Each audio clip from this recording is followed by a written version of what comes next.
All right, morning, folks listening online. So because we are broadcasting remotely, we're broadcasting from the RWDSU local union hall in Birmingham, Alabama. Y'all are not going to be able to hear the music or the commercials from the radio. We don't have a way to like put the radio sound into the music, into the online broadcast while we're remote. So sorry about that. It's not going to be as fun or and you're not going to hear the commercial. So apologies for that. But everything else about the show is going to be the same. We're going to be talking to the workers, going to be talking to some organizers, and some folks elected at this RWDSU local. So I just wanted to make that announcement right at the top before we get into the program. And thank you all so much for listening. I really appreciate it, and we're really excited about today.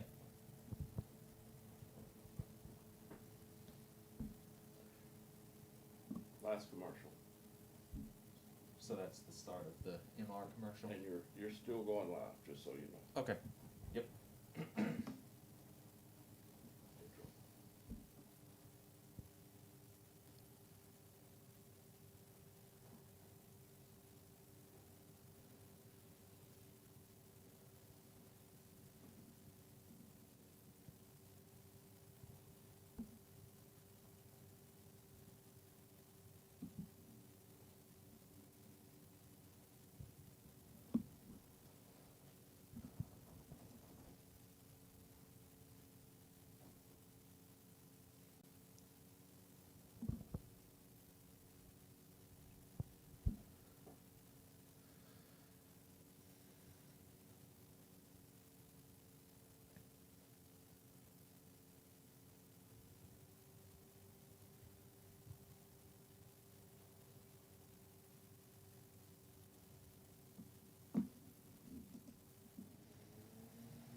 Good morning, Tennessee Valley. This is the Valley Labor Report.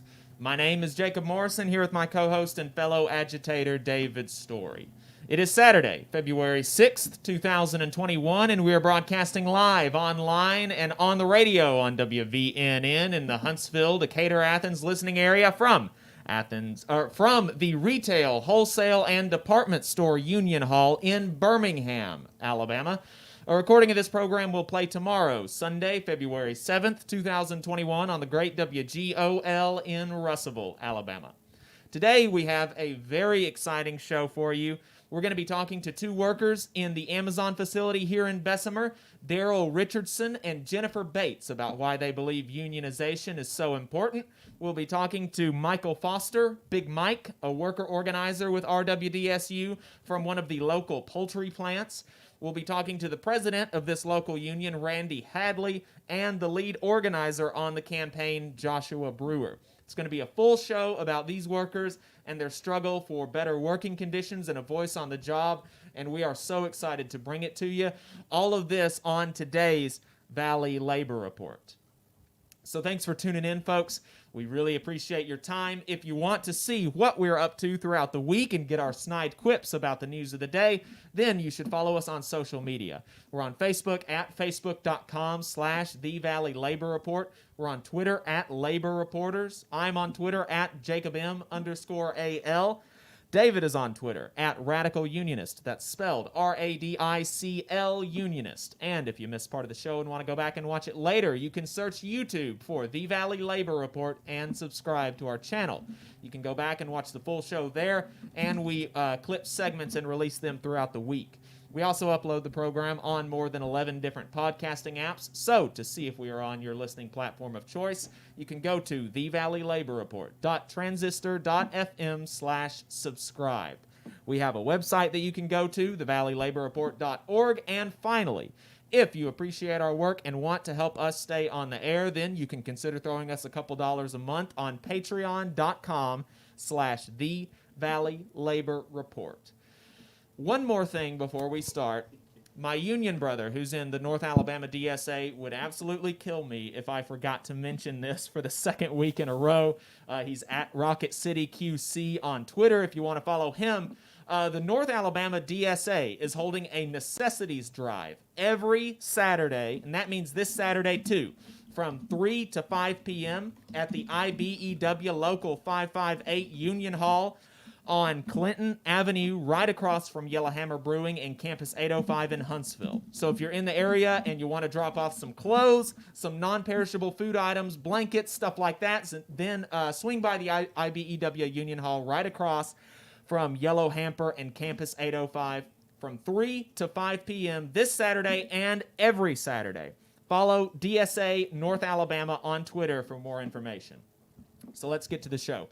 Daryl Richardson, he's a picker at the Amazon facility and a worker on the organizing committee at the Amazon Fulfillment Center here in Bessemer. Jennifer Bates is a learning ambassador and also a member of the organizing committee. Jennifer, Daryl, thank y'all so much for talking to us. We really appreciate it.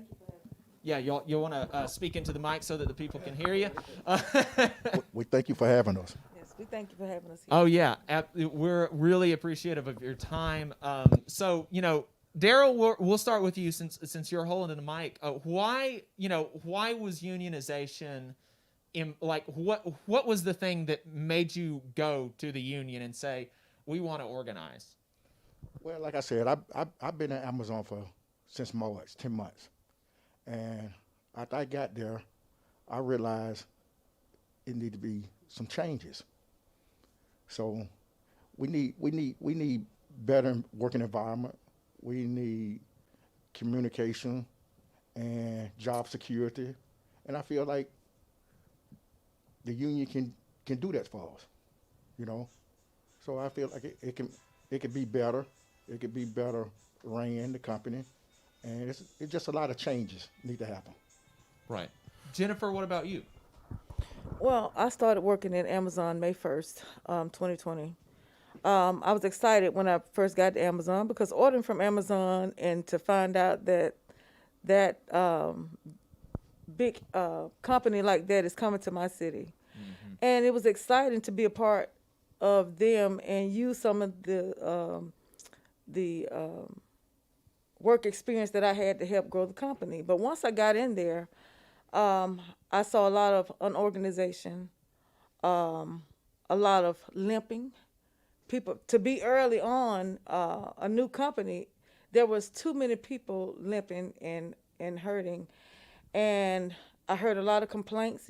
It's normal to hear complaints on jobs. Sometimes you have issues. I don't feel good today, or this manager doing this, but it was overwhelming.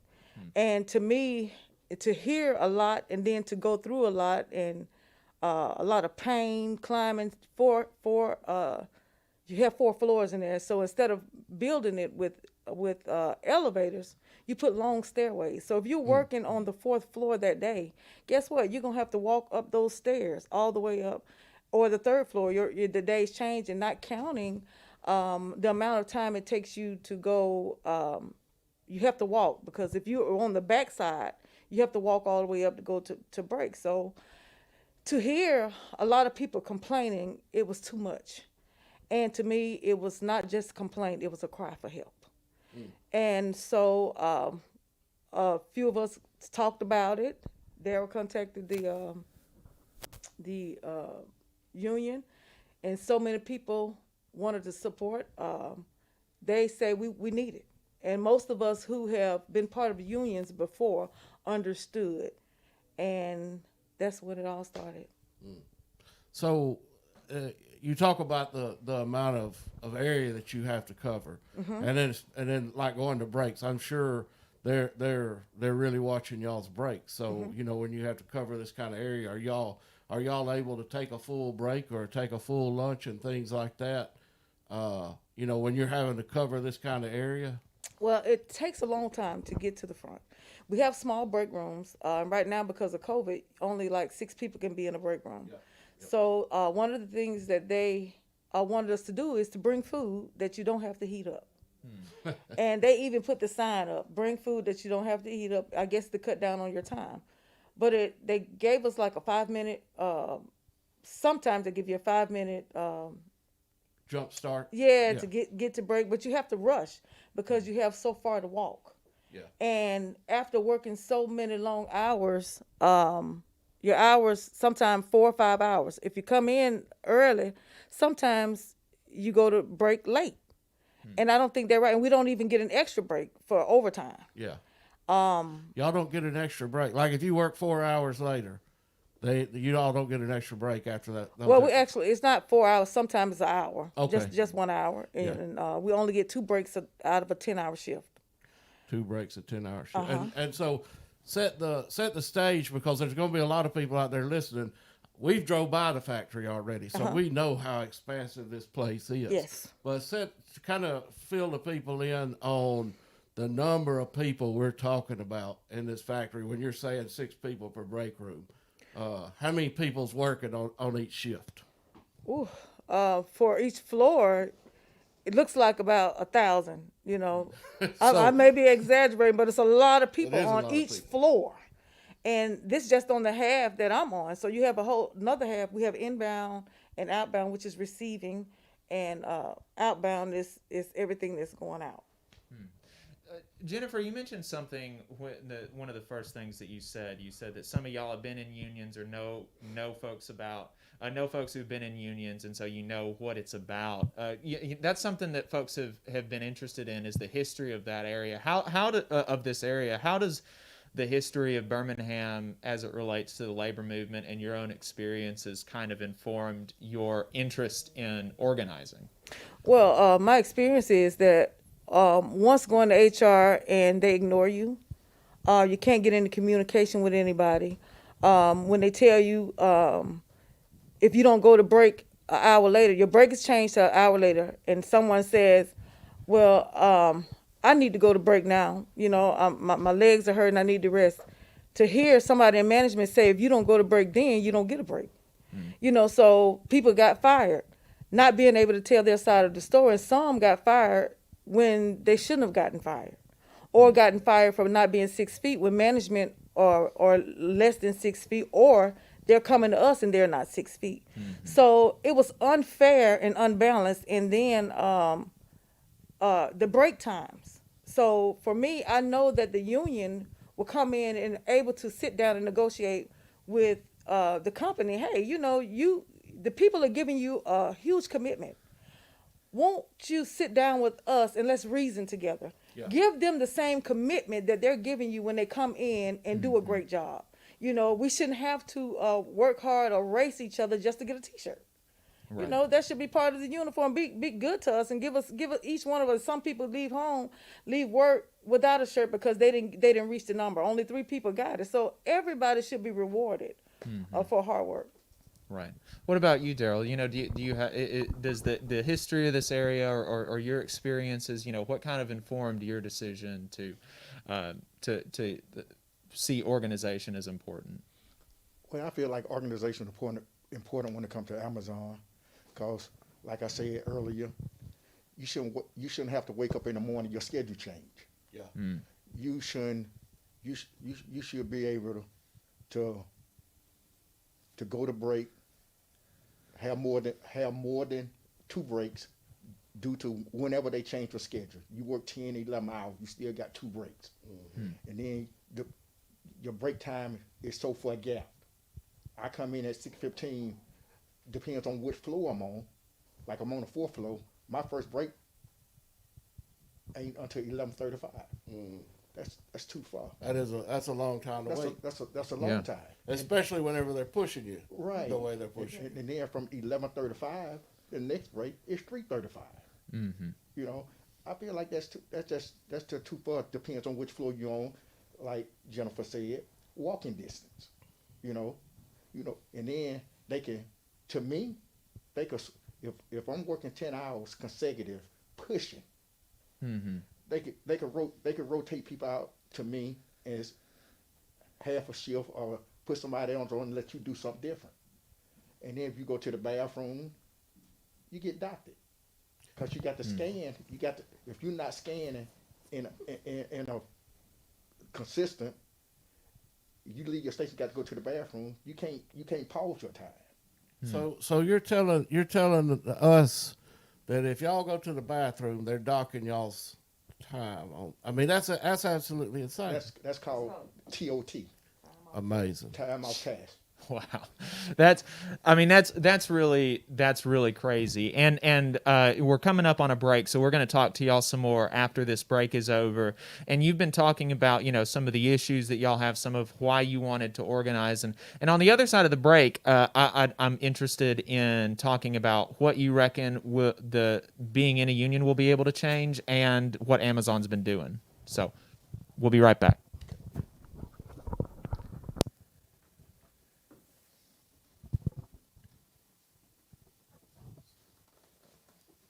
Mute us.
All right, folks, welcome back to the Valley Labor Report. My name is Jacob Morrison, here with my co-host, David Story.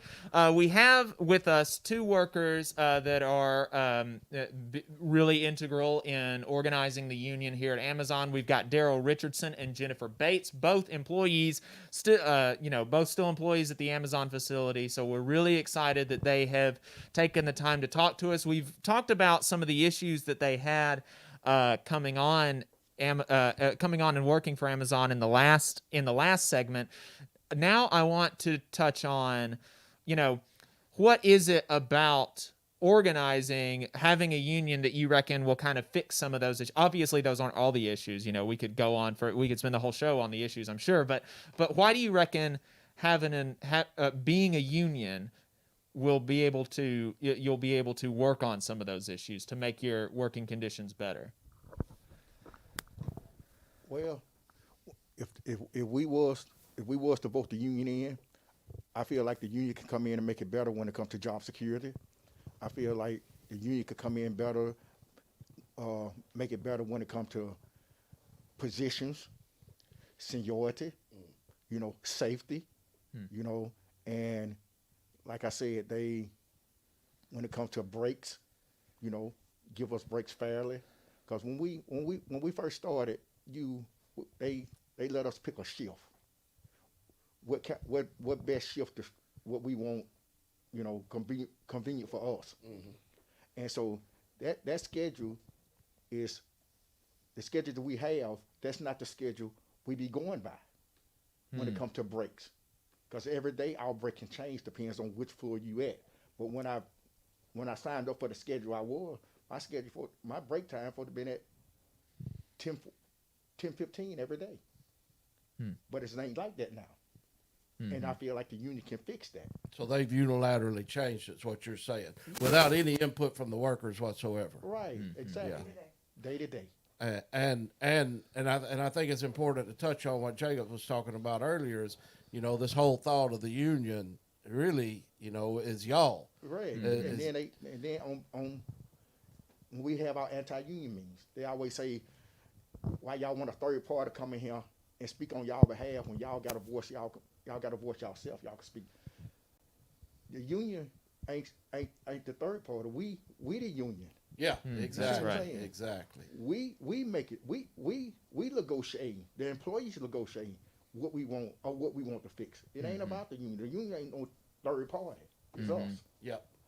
Yeah, that's exactly important, you know, and that's one of the things that I've heard that Amazon is trying to say is like, oh, well, you could end up with more, you could end up with less, and it's like, well, you only end up with less if the workers vote to have a contract with less. And, you know, call me like maybe I have an optimistic view of workers, but I don't think y'all are going to vote for a contract where you've got it worse off than you have it right now, will you? And Jacob, since you just said that, I had an anti-union meeting Thursday, and that's exactly what I said.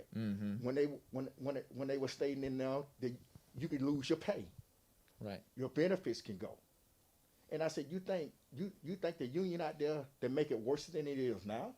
Right. I said, really? Yeah. So I said, the union ain't coming. The union not gonna make it worse. We're not gonna negotiate lower than what it is. Who does that? So let me get this straight. They're pushing y'all on your breaks. You have to take your lost time when you go to the bathroom, but yet it sounds like you having a plenty of time for anti-union meetings. Yes, sir. So how many give us an idea of in a week what y'all are dealing with, maybe with anti-union meetings and also possibly. You know, I've heard that they're texting everybody's personal cell phones and things like that. How much time are y'all spending on this anti-union thing? Okay, we get emails, we get text messages about anti-union. You know, like I said, in the break room, we have flyers beside the break table. You go to the bathroom, they right in front of our stall when we go to the bathroom. You know, it kind of get to the point. It's intimidating. And I feel like it's a little bit of harassment now too, because it's going too far, especially when you put it in the bathroom. You know what I'm saying? Yeah. So Well, that's ridiculous. You know? Yeah. So soon as you using stall, you looking dead at it. Yeah, well, Jennifer, I had heard something about the anti-union meetings, you know, these captive audience meetings that they make you go for. Do you get the time, like, do you have to rush to do the same amount of work even though they took 30 minutes from y'all doing that union meeting, or what does that look like, you know, when you've got a 8 or 10 or 12 hour shift and they take away 30 minutes for that? Do you still have to put the same amount of work into 7.5 hours or 9.5 hours that you normally would? Yes, I'm in the receiving, and what they do is they come in and pick us off the line and say, we're going to a meeting. The first day, I didn't know where we were going. Someone asked the question, where are we going? We're going to a meeting. So when we got in there, we came back. So they expect us to continue working. Some people went and they left some on the line in the area that I worked in. So, of course, we have to continue to get our rates up. If your rates are not up, they're going to come and tell you, hey, your rates are such and such. You need to move a little faster. And so They actually take it, and it surprises me because you're complaining about rushing back from breaks, but at the same time, you have the time to take us off the line to teach us about why we shouldn't vote for the union. right. I mean, that's really amazing. they're trying to make you make up for the time that they're taking from you to like fill your head with lies, basically. What has how are the workers reacting to the campaign that Amazon, the anti-union campaign that Amazon is pushing, and how are they reacting to the union campaign? Yes, a lot of them are excited about it, but they can't stop most of the time getting off work because we're so tired. Yeah. And a lot of them say, they want to talk. They want to be able to sit down and have meetings with the union because they have questions too. Since we hear one side, we want to hear the other side too. And a lot of them are very excited about the union.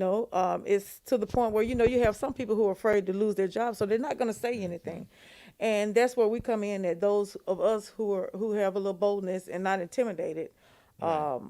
We may lose our job. They may, we don't know.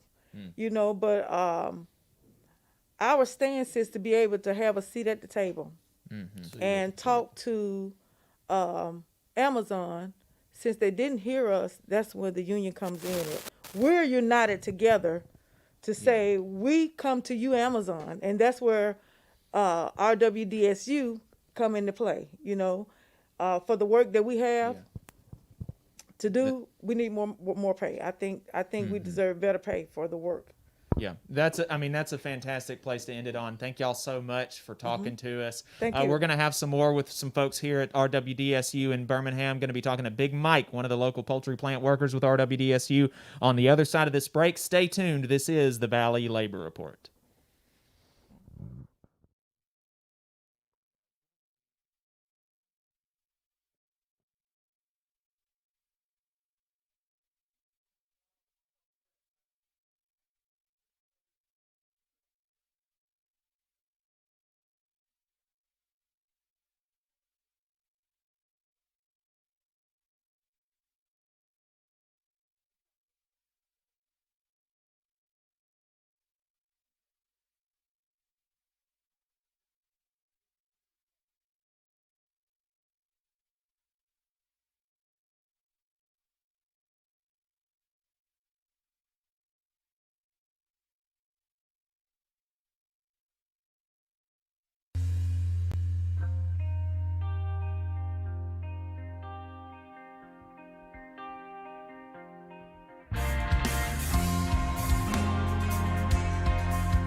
All right, folks, welcome back to the Valley Labor Report. My name is Jacob Morrison, here with my co-host, David Story.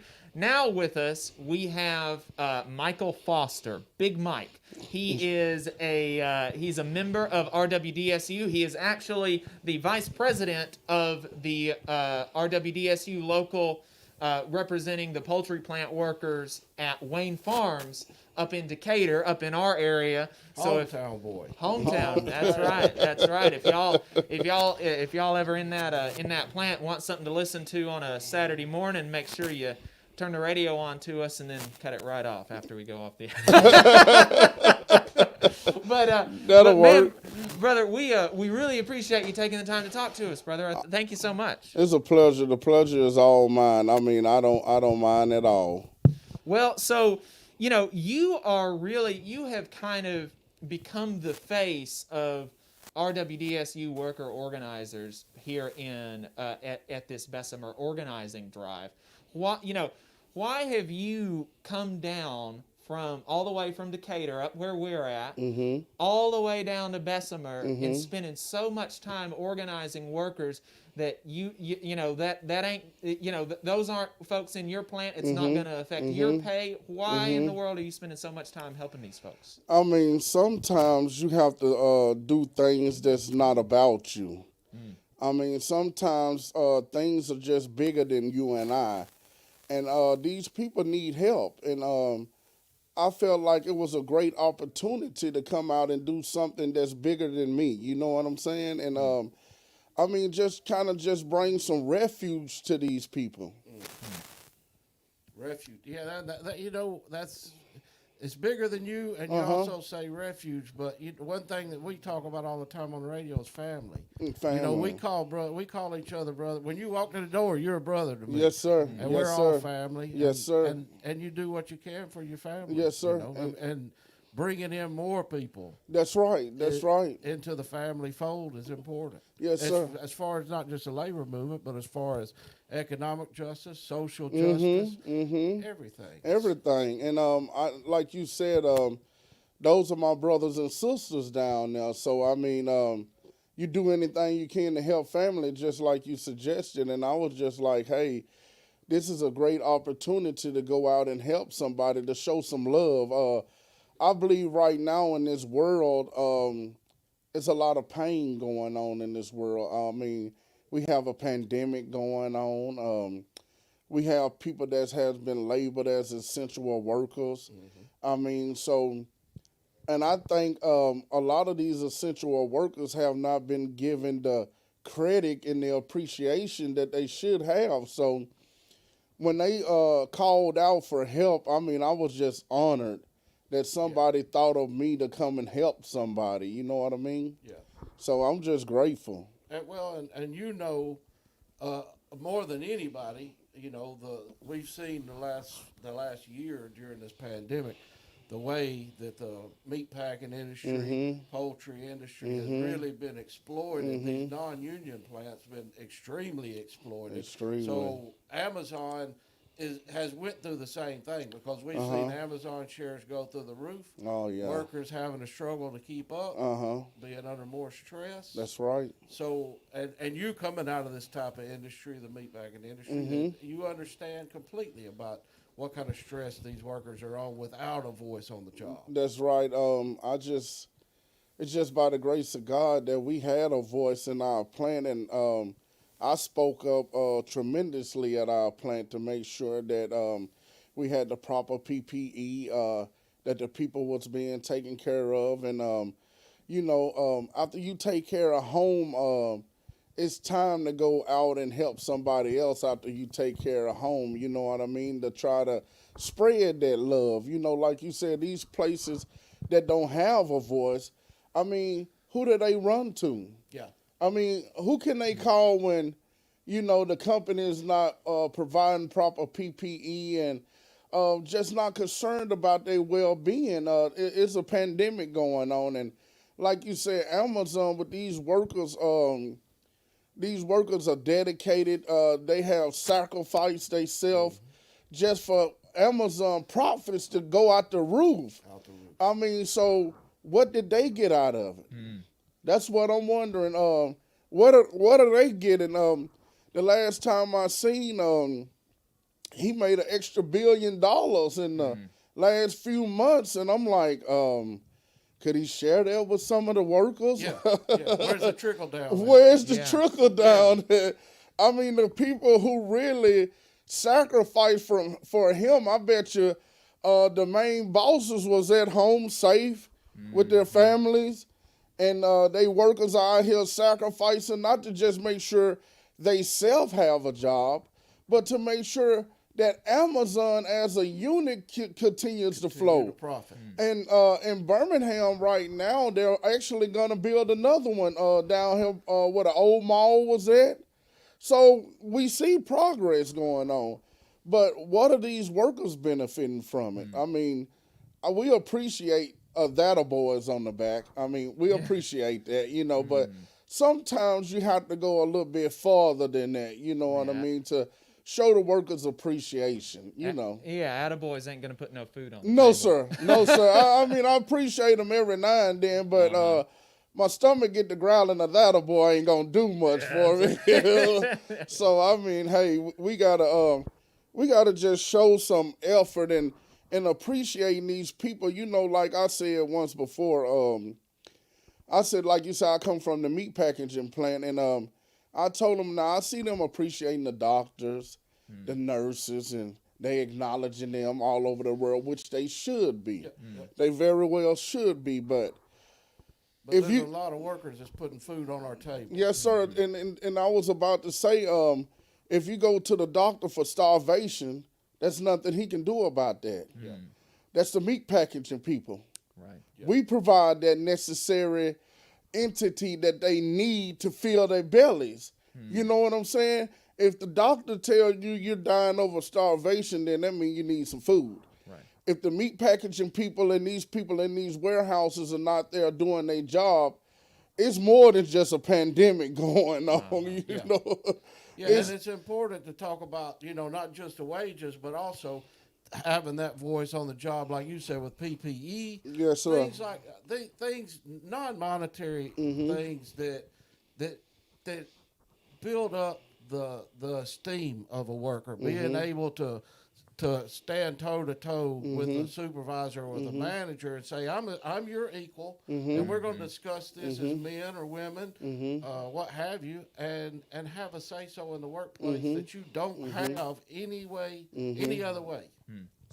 And I mean, that's extremely, I mean, I tell the people, the best thing that our union offer is a grievance procedure. Kind of provides job security. You know, because we can file a grievance procedure and we can go take it as far as and letting anonymous person decides who's right or wrong. Kinds of give you stability in your job, because you have to remember this is a right to work state. Your supervisor or management can come in and just say, hey, we no longer need you no more. What can you do about it? Yeah. You have no protection. Yeah. I mean, you can fuss, kick, cry. Yeah. It's nothing going to be done about it. But when you have a union, a voice, a person like myself and you guys to speak out and say, hey, this is not right. And Yeah, and go ahead. no, and you know what the union, what workers in a union, you know, folks talk about greedy, lazy union workers. We ain't asking for nothing. No. Nothing. We're asking to, like David said, that's a real simple thing, to be able to have the setup to sit toe to toe and say, I'm your equal, like, you know, with a Christian worldview, That's everybody is important. equal. And that's, you know, That's it doesn't matter important. if you're a supervisor or a worker. And without a union, you don't have that kind of dynamic. No, and we're no, you do asking not. to be respected, have proper pay, safety procedures, a grievance Right. procedure, job security. This ain't crazy stuff. No, it's not. It's not crazy at all. Actually, it's really human. I mean, we have to have these things, and you know, restoring some dignity. It's restoring some dignity where there ain't none. I mean, dignity, respect. I mean, you don't want your employer just to feel like he just has all this authority on the little bitty man. I mean, like the story of David and Goliath. I mean, come on. I mean, nobody actually knew before the fight happened that David was going to win. He's fighting a 10-foot giant. And I mean, that's how your employer looks to you sometime when you don't have a voice in there. I mean, what can you do? You have to do what he say. And it's important to point out when we talk about employer-employee, if y'all all walk out of the Wayne's farm today, how much chicken you think's getting put out the door? None. Yeah, That's so right. where are these None. profits coming from? All of these profits that everybody's making, and I'm not against profits. I Right, think we right. all know the company needs a profit Yes, sir. in order for y'all to keep working. Yes, but where sir. do these profits arrive from? Where are these profits derived from? They, The workers. the workers, You know what I'm saying? exactly. So the workers should have some type of say on the floor on how these profits are being made. I mean, I'm just telling people this is the biggest secret that the companies don't want us to know. Is that if we can unite as one, then we can control some things. Because the thing about it is, the biggest secret is that if they don't want you to get on one accord, because see, when people get on one accord, amazing things happen. If you read in the Bible, every time they got on one accord, amazing things happen. And if these people in Amazon can just take note of just to trust themselves and not me, because I try to let them know that my heart is in it, but it's up to you. And if you can get with your fellow worker and make this bond, something special can happen, because Amazon is just a building without the employees. Yeah, well, you mentioned it. You said it ain't about you. You said it's about them. You're not going to be voting on their contract. No. You're not going to be you're not going to have a say on whether they go on No. strike. No. You're not going to have a say in none of that. That's going to be completely up to them. You're just telling them how it works. We're coming up on a break. We're going to bring you on for another segment, and I want to talk to you about your experience with the union and what it means to you, because you're a true believer, obviously. Yes, sir. So I'm excited. I want to hear more about your experience personally. We'll be All right right. back. This All is the right. Valley Labor Report. All right.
All right, folks, we are back. This is the Valley Labor Report. My name is Jacob Morrison, here with my co-host David Story. We have at the RWDSU Union Hall in beautiful Birmingham, Alabama, Big Mike. He is the vice president of the RWDSU local at Wayne Farms in Decatur, Alabama, from our neck of the woods.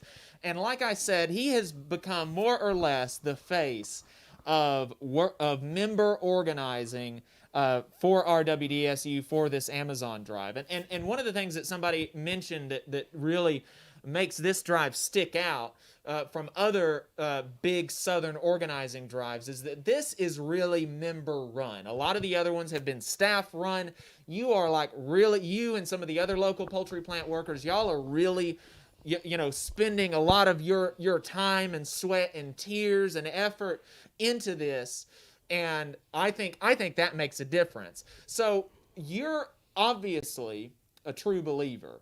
What made you a true? What did you experience that made you believe that unionization is going to help these workers? What has it done for you? Well, the fact of the matter is that it's just from myself. What has it have it affected in my plant, in my company, and I just want to bring this down here to Bessemer so they can see the advantages of having a union, to have that support, to have that bargaining agreement and everything down on paper. So, because people don't understand, when you don't have a legally binding agreement, the company can offer you something and take it away the next week. So when you don't have when you have a bargaining agreement, nothing is going to be taken away from you. It's guaranteed. So that's something awesome to have, Yeah, that's something that we constantly talk about on the show. And if you've never been a union member, you don't know the importance of that contract. We talk about, we go and buy a car, or we go buy a house. And these are some of the biggest investments that you'll make in your life. But your job is probably the biggest investment you're ever going to make in your life, because it allows you to support your family. And to not do that, to not have something in writing, it's just like the contract with the bank. If I went in and said, I'm going to buy this house and y'all are going to loan me the money, but I don't really care what the interest rate is, I'm just going to buy it. Right. Well, then next week, all of a sudden, the bank says, okay, you owe us X amount of dollars, but now all of a sudden we want 20% instead of 10% interest. I mean, what kind of sense does this make? And forming this union allows that exact same process to happen, to where it ties not just the company's hands, but our hands, to say, okay, we're going to live up to your expectations. That is correct. Whatever because constantly we get told the unions are nothing but greedy, out for themselves. But the point, the fact is, that the contract not only ties our hands, it ties the company's hands. That's right. And so it gives that company some stability in knowing, okay, this is what they're guaranteeing they're going to do. And it gives those workers this stability to say, okay, well, we know this is what has guaranteed. And so it brings this together on an equal playing field, where you have that ability to make plans. That's right. Out over your life, and not just next week. That's right. And with the RWDSU here with these guys, we are a family. You know what I mean? And we just not only want to help the people at Amazon Bessemer, but the community. I mean, that matters. We feel like if we can get better, I mean, this plant is, what they say, 5,800, 5,600, somewhere up in there. If we can help those people, that automatically helps the community. It helps their family to upgrade. I mean, we at the point now in life to where we're just tired of just being able to make it, to pay bills. They want to be able to take their family on a vacation someday. Not somewhere just far-fetched, but to Panama. Yeah. I mean, somewhere like that, I mean, to get some enjoyment out of life. You just don't want to work all of your days, you know what I mean? So we just trying to be a family, and the fight is not just going to stop here at Bessemer, Birmingham. This fight got to go on nationwide, everywhere. This is not the only facility that needs us. It's other people that is crying and reaching out for help also. Even the ones that are secretly whispering for help because they're scared.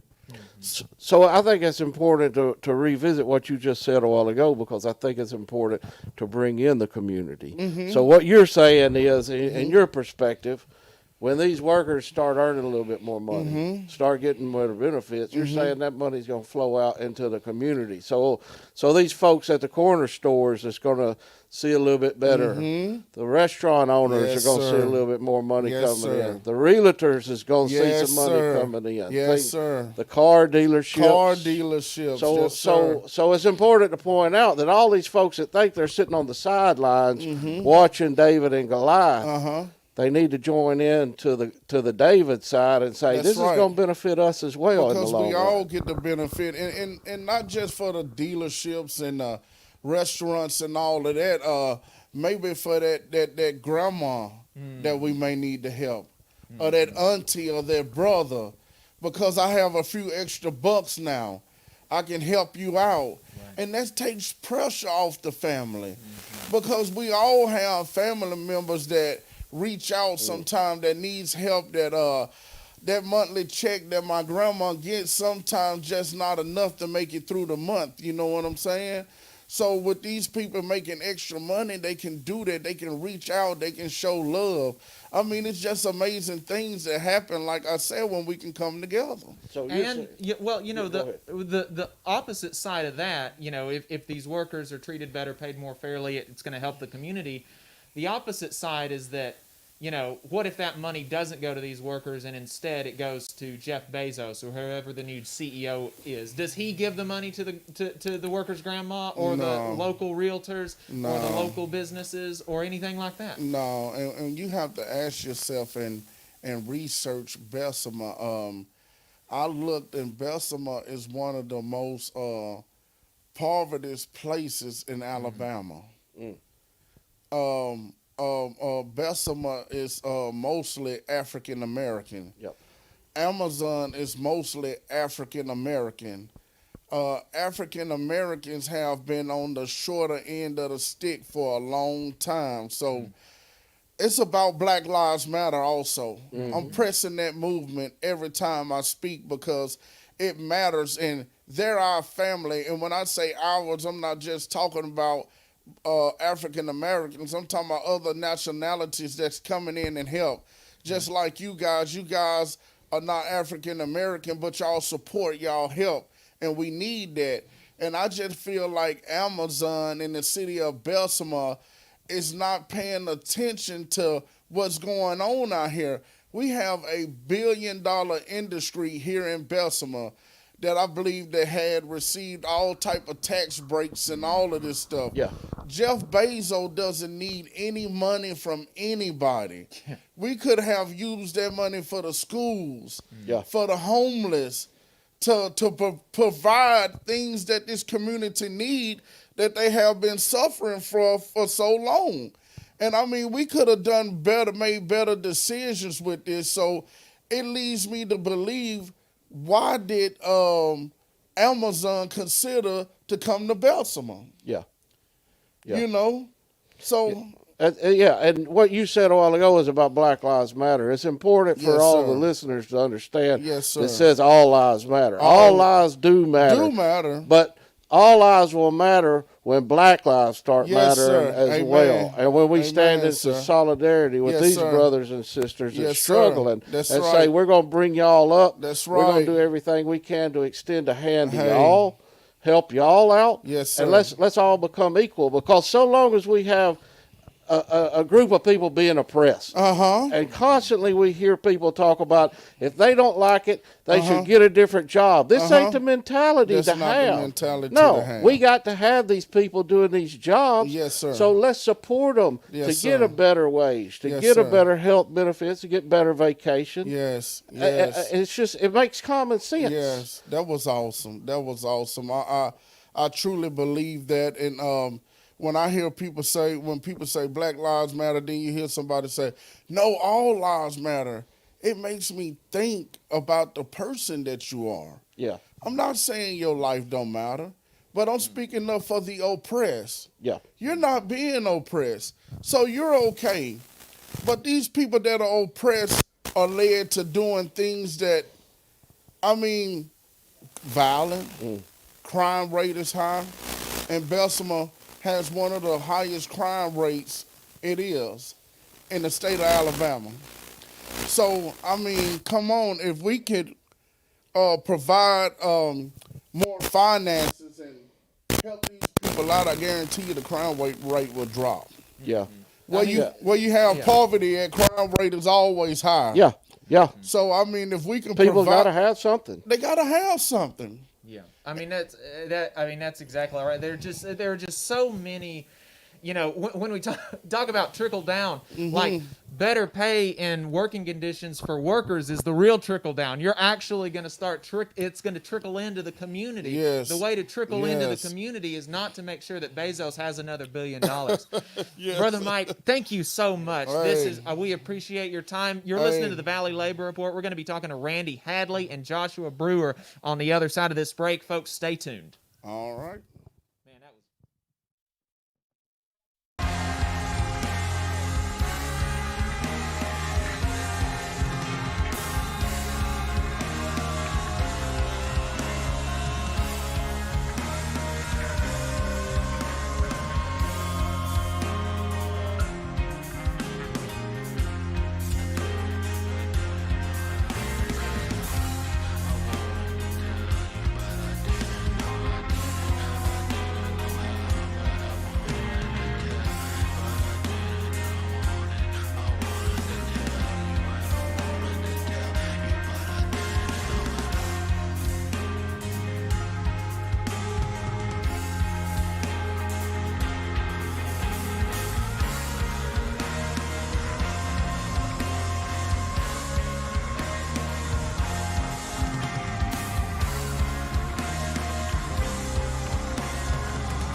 Yeah, that have you got it on? It's live. Folks, this is the Valley Labor Report. My name is Jacob Morrison, here with my co-host, David Story. We are bringing you our big show on the Amazon campaign down here in Bessemer. We are live from the RWDSU local union hall in Birmingham, Alabama. And now for this segment, we have got the president of the local union, Brother Randy Hadley. We have got the lead organizer on the campaign, Joshua Brewer. We have got the workers from Amazon here again, just in case they had anything else to add, Daryl Richardson and Jennifer Bates. We are so excited y'all took the time to talk to us. David, their mic is good, right? Yep, their Okay. mic is good. All right, so, Randy, what were y'all's thoughts when Daryl and Jennifer and the other folks from Amazon came to you to talk to you about organizing? Well, they reached out to us and said there's having a lot of issues out there at the facility. And we met with them several times, Josh and myself and the Secretary-Treasurer, Alan Gregory. And then we started having committee meetings with other people. And I tell people this all the time. When you organize a union, you organize it because you need the right to have a way to redress issues, and not just because of wages and benefits. And they were being mistreated, disrespected every day. People were having to work, COVID running wild in there. The company wasn't doing anything to help them. They wasn't being honest with them. So we sat down, we met with them, and then we started putting a program together, a plan together. And I'll be honest with you, at first we thought, well, we don't know if we can get this done. So Josh and myself, he's kind of like a son to me. Me and him, we argue a lot, but at the end of the day, we love each other, Yeah. And we've had a lot of disagreements in this, but we come together and we put this plan together. And we've done it the old-fashioned way and the new way in organizing. And I can tell you right now, the committees we've got with us, Daryl and them, have done a fantastic job for us. And we really believe we've got a super chance in bringing this home. And the company has hired all these union busters to come out there and tell lies and give disinformation. And we've stayed on top of that. We've got Josh, I'm going to let him tell you what they've got going on with that as far as the phone banking and stuff. But we actually showed up there around October the 20th, I believe, or 21st, and we never left. We've been at that gate every day. And I told them, I said, look, this is David going after Goliath. And you have got to hit Goliath in the nose every day.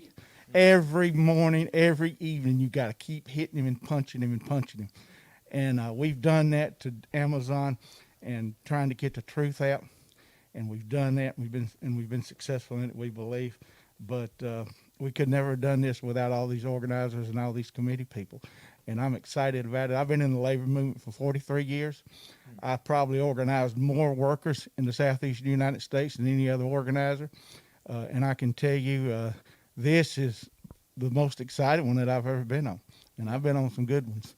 I had a guy on Twitter this past week ask, why is it that RWDSU went after the Amazon in Alabama?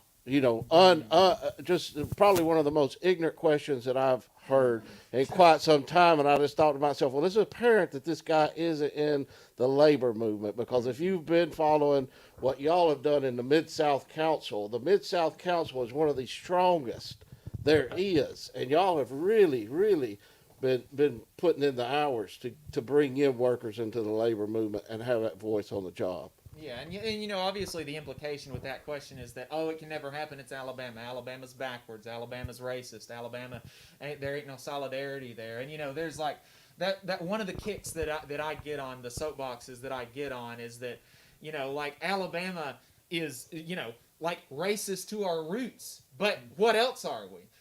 The South is the governor standing at the schoolhouse door keeping them from keeping the black folks from going to school, but Alabama and the South is also the little black girl going into school. It is the fight. It is the revolutionary spirit of Martin Luther King Jr. It is all of these things. And, just because we're complicated doesn't mean that we can be cast aside. And I mean, it's just, it infuriates me when I see, folks, coastal elite liberals, like throwing us off like we ain't no good. I mean, it really. But anyway, Josh, what have you seen with this campaign, and like what's it been like to be a part of this effort? Sure. Yeah. No. I think to what you're saying is 100% correct. I think the idea of movement, not just among people of color in the South, but among working people in the South in the last 10 years, this is not something that came out of nowhere. I was quoted an article yesterday saying that if you think that this came out of nowhere, it's because you're not paying attention. It's because you haven't been watching. Working people, primarily in the South, have had enough. They've been very clear about that, and we've had some of the largest organizing victories that Randy alluded to down here to show that. And so, for me, it's just been about being a part of a movement and really kind of seeing what a handful of people, when they reached out and over the late summer months, and how a handful of people that just said, we've had enough, and we're going to take this into our own hands, and we're going to stand up. And it doesn't matter who knows about it, and it doesn't matter if the boss knows about it. We're gonna take this fight. And I think to watch that grow into thousands and thousands of people in Bessemer, Alabama, standing together. It's 2021. It's hard to get anybody to decide on anything together. There's so much division, and so to see this happening, in Bessemer, yes, it's surprising. I understand that for the nation, but for us, it isn't. For us, we see this every day. For us, this is just another part of the movement that has been going on in the South to your point, for a very long time. And so we've got a lot of work to do. We know that. The numbers show that, right? This isn't something that we have to have opinions of. People are struggling, and they're struggling in Alabama. And so just to take part of this and to really just watch what these employees at Amazon are doing, not just for their coworkers, but for coworkers across the country, and for people in the South, it's inspiring is not enough of a word for it. Yeah, and I think it's important to point out, and Big Mike said it a while ago. You said it earlier about the love, about having it in your heart. And it's something that a lot of people up in, like Jacob said, the coastal areas, the liberal elites love to play down. But I think what we've seen in the last 20, 30, 40 years in Alabama is a resurrection of that spirit that's been lost. We've been oppressed and exploited, and it's not just black folks, it's not just white folks, it's not our brown brothers and sisters, right. It's not female or male. And I hope, and this drive shows it, when everybody starts working together, we're all equal, right. And especially under the eyes of the Lord, everyone's equal. Right. And that's what y'all are doing. That's what we're all doing, is trying to restore that equality and stand together as one group and say we're done taking this. But to come back to that, it's all about love.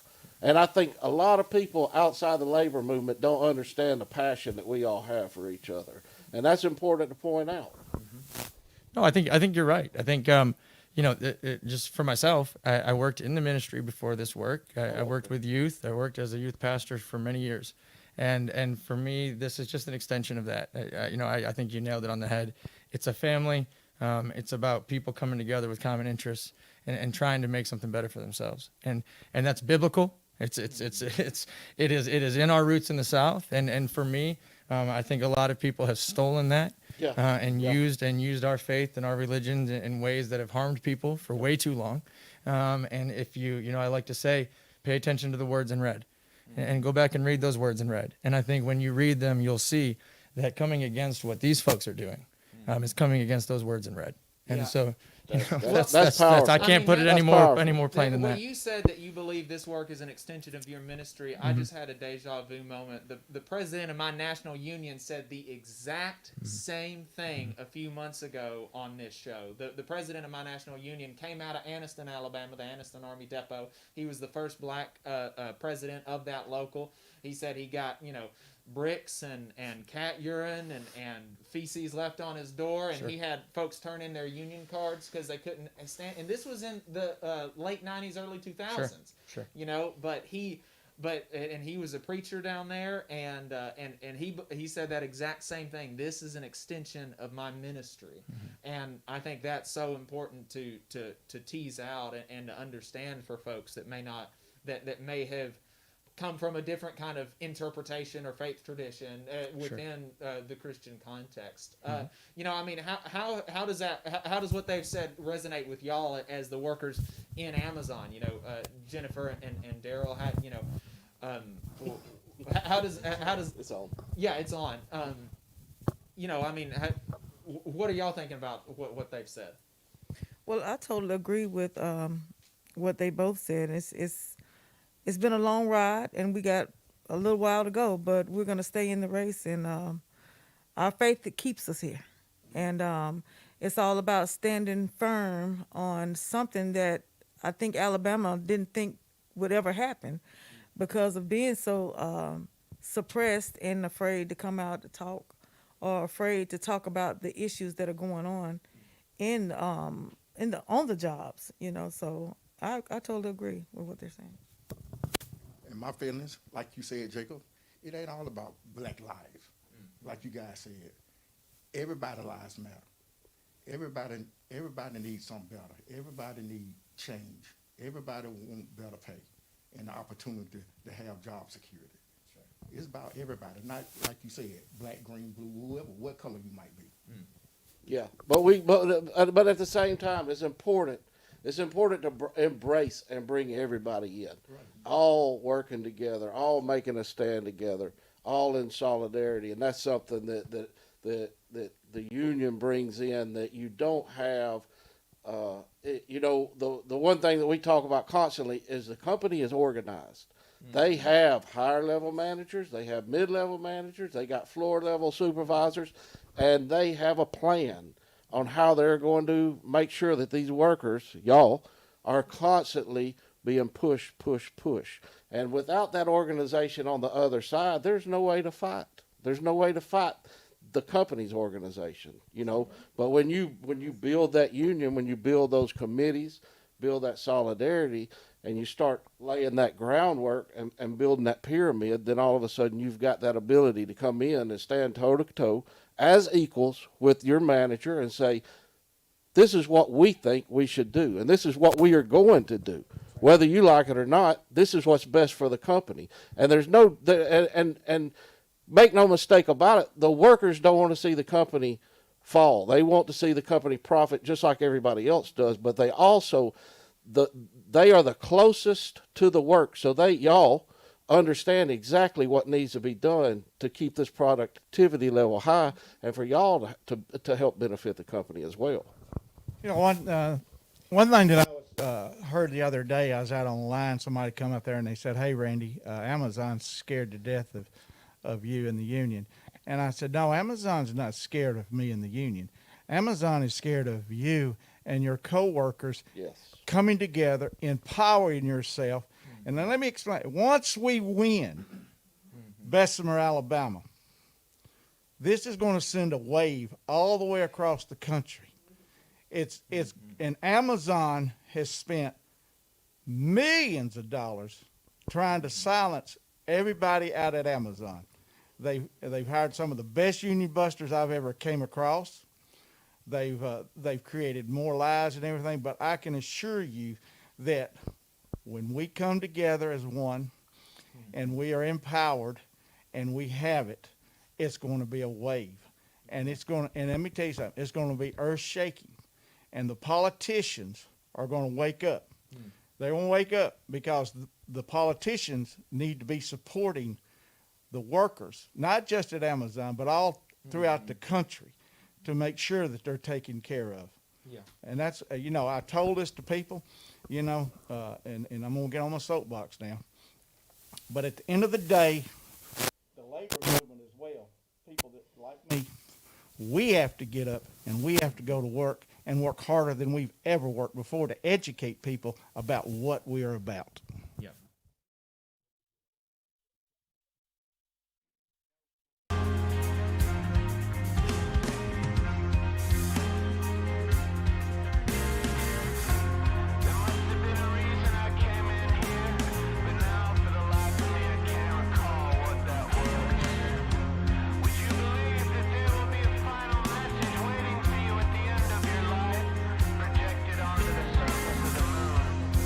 It will be beautiful.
folks. Welcome back to the Valley Labor Report. My name is Jacob Morrison, here with my co-host David Story. We just wrapped up a fantastic show. We talked to Daryl Richardson and Jennifer Bates, both workers at Amazon. We talked to Big Mike, one of the RWDSU worker organizers, actually the vice president of the local union at Wayne Farms in Decatur. We talked to Randy Hadley, the president of the Mid-South Council here. We talked to Joshua Brewer, the lead organizer on this campaign. If you missed any of the show, you can go back and watch it later. We are on YouTube at the Valley Labor Report. I highly suggest going back and watching it. Really, really good stuff. If you missed it or if you're coming in late and only caught part of it, definitely do that. Like and subscribe and all that good stuff. As would be the case. You know, it was funny. It was not the intent. It wasn't our intent when we started this to come down the path of religion and come down the path of the to blend those two together. But it just goes to show you where the labor movement is, and that, you know, years ago it started in the churches, and it started in places like that, and you know, and importantly, it was important to point out that it's coming back to that. Yeah. I mean that's exactly right. You know, the labor movement is where the workers are, and you know, I mean, a lot of workers are religious. I mean, I taught, you know, Josh. I had no idea that he was a preacher in a past life, so to speak, and that he said, I mean, seriously, I was like, you know, wow, this is the exact same thing that Brother Kelly, the president of my national union, said.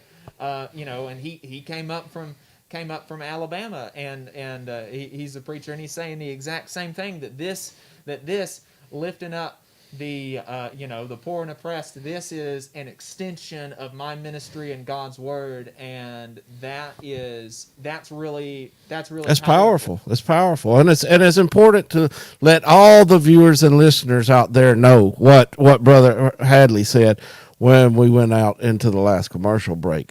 Not if we win this campaign, we're moving on, but when we win this campaign, the rest of Amazon better watch out. Yeah. Because it's spreading like wildfire. Well, and that's exactly another thing that Brother Randy said. He's not, that Amazon ain't scared of him and the union, so to speak. They're scared of workers coming together and demanding their worth, coming together and demanding dignity and respect, and saying, I deserve more than poverty wages. I deserve more than 2 breaks per 12-hour shift. I deserve to be able to look my supervisor in the eye and as equals and have a conversation about what we're going to do, a conversation, you know, to be able to negotiate the terms of my employment as a human being. I mean, this is just that's what Amazon is scared of. You know, it ain't, you know, Randy or the quote unquote the union. It's workers. Workers are the union, and them realizing that they can have more, and they deserve more, and they can get more. That's what Amazon and every other corporation that tries to tell you that you're only worth so much, that's what they're scared of. Well, you know, it goes back to the same thing that we always say. Change is not going to come from the top down. The only time you're going to see change come is when everybody starts banding together. And you can talk about politics all you want, and whether the right's going to help us, or whether the left's going to help us, or whether this person's going to help us. But the fact is, when we all start banding together, and when I say we all, I say the working class of the United States. And you may be surprised, if you're listening, that you fall into the working class. Yeah. If you work for a living and earn a wage. But when we all start standing together, you don't need politicians anymore. You don't need somebody looking out for you, because we demand what we want at the grassroots level, and most of the time we'll get it. Yeah. I mean, that's exactly right.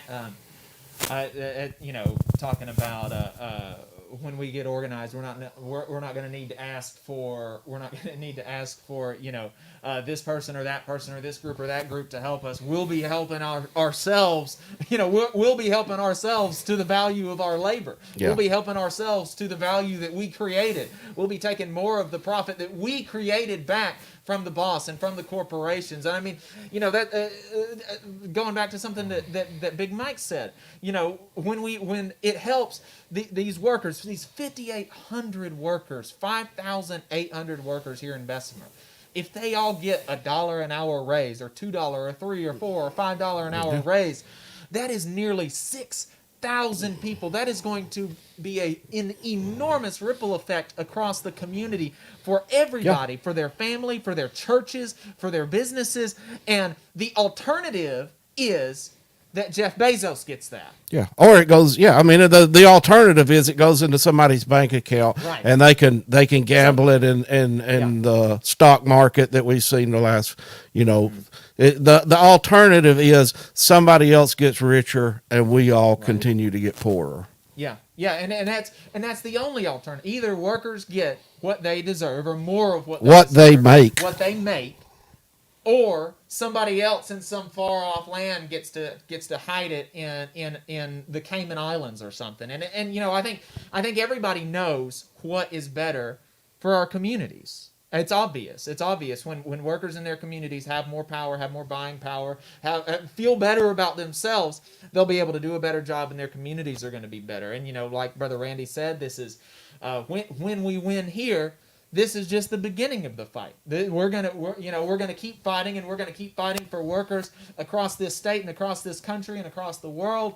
And you know, I mean, we've got a world to win. And yeah, and for everybody that's out there listening on the radio, you know, if you want to follow us, and for y'all that are listening and watching on Facebook and YouTube, when we wrap up here, we'll be done with the show in just a few minutes. When we wrap up here, we're going to set up at the community rally for RWDSU and for the Amazon workers. So in a couple of hours, we'll be going live over there, talking to anybody that wants to come out and talk to us. So they're all in Bessemer, Alabama it's at the Circle K there right off of I-20 in Bessemer, Alabama on Academy Drive. We'll be set up there until, I think, what is it, 6 o'clock today?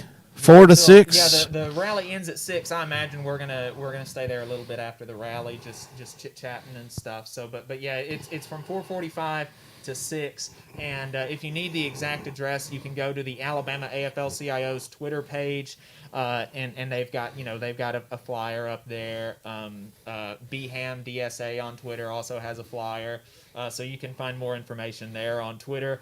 For folks that aren't going to be able to make it to the community rally, but that are listening on the radio, again, I'm just going to give another shout out right here at the end, because I think it's important. I think they're doing good work. You know, the